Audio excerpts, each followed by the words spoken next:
যে এখনো যদি সবাই প্রাক্তনী হোক, শিক্ষকরা হোক, যারা এতদিন ধরে এদেরকে প্রশ্রয় কোথাও দিয়েছেন, তাদেরও কি সময় আসেনি আয়নায় নিজের মুখটা দেখে শেষ পর্যন্ত নিজের স্ট্যান্ডটাকে বদলে যাদবপুরকে সত্যি সত্যি মেধার একটা প্রতিষ্ঠানের জায়গায় এগিয়ে নিয়ে যাওয়ার? তাদেরও দায়বদ্ধতা নেই, কারোর দায়বদ্ধতা নেই।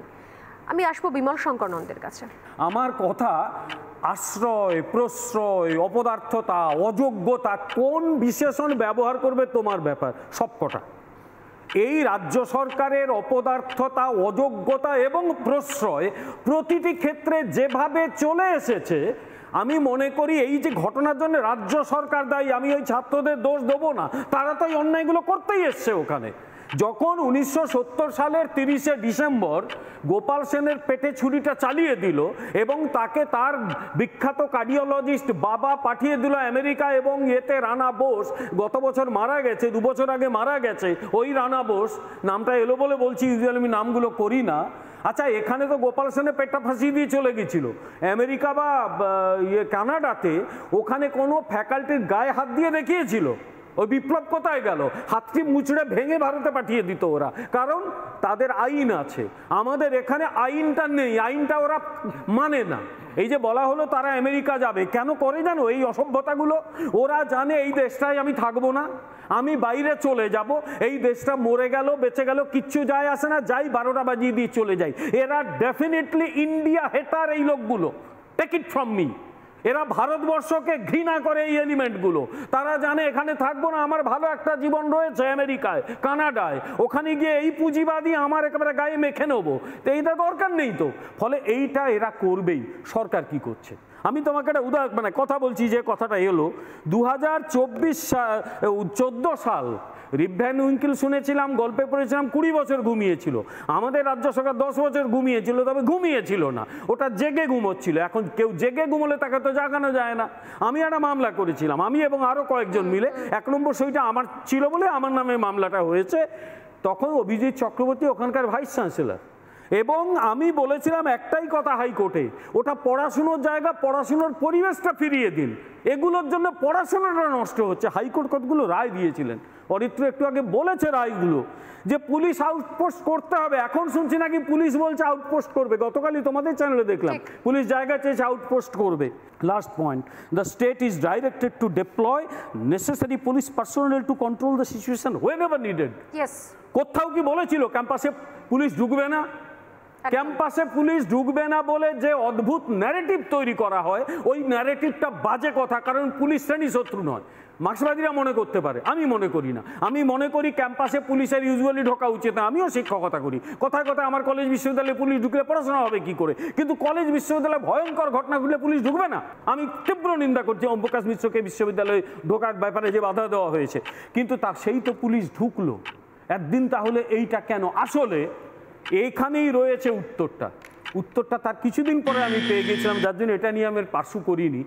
অধ্যাপক অভিজিৎ চক্রবর্তী ঢুকে অনেকের অনেক গোলমাল পাকিয়ে দিয়েছিলেন, পাকিয়ে মানে পজিটিভ অর্থেই বলছি, অনেক যে ভেস্টেড ইন্টারেস্টে ঘা মারতে শুরু করেছিলেন।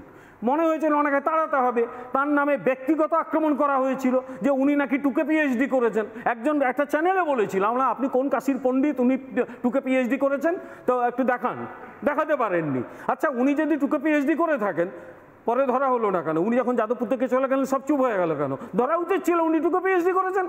আসলে এই যে বলে না, give the dog a bad name and hang it, ওনাকে তাই করা হয়েছিল। ওনার নামে ব্যক্তিগত কথা কুৎসা রটানো হয়েছিল। সেই সময় এটাও বলা হয়েছিল উনি নাকি আমাকে ফাইন্যান্স করেছেন। তার আগে ওনার সঙ্গে আমি মানে জীবনে মুখোমুখি হইনি, ওনার সামনেই তো বলছি। জাস্ট একটা লাইনে শেষ করি।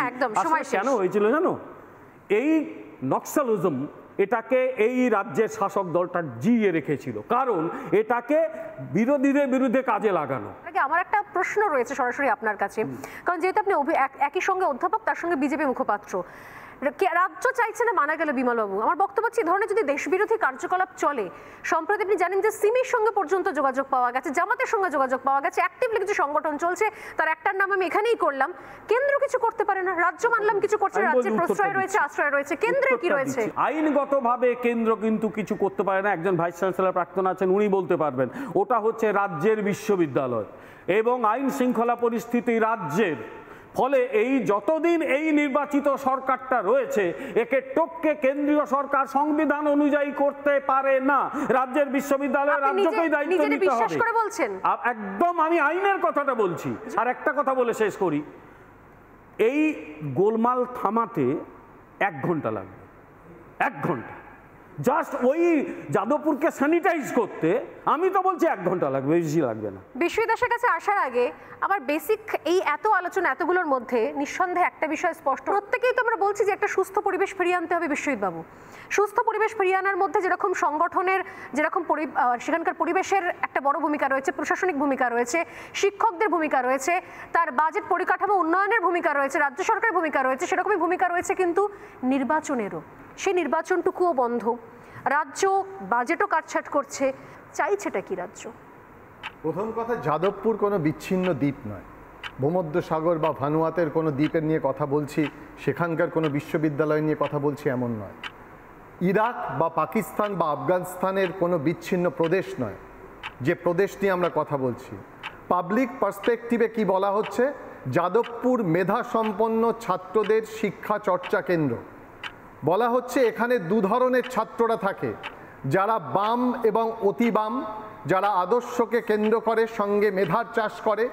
কিন্তু এটা ভাবতে হবে যে যাদবপুরে যে ফেক মুক্ত চিন্তার কথা বারবার বলা হয়, সেই মুখোশের আড়ালে যে আন্দোলন কোনো রাজনৈতিক দলের প্রশ্রয়ে, সেটা বন্ধ করার দায়িত্ব কার? আমরা বারবার সহজে রাজনীতিকে প্রশ্রয় করে দেগে দিচ্ছি কি যে রাজ্য সরকারের দায়িত্ব, রাজ্য প্রশাসনের দায়িত্ব।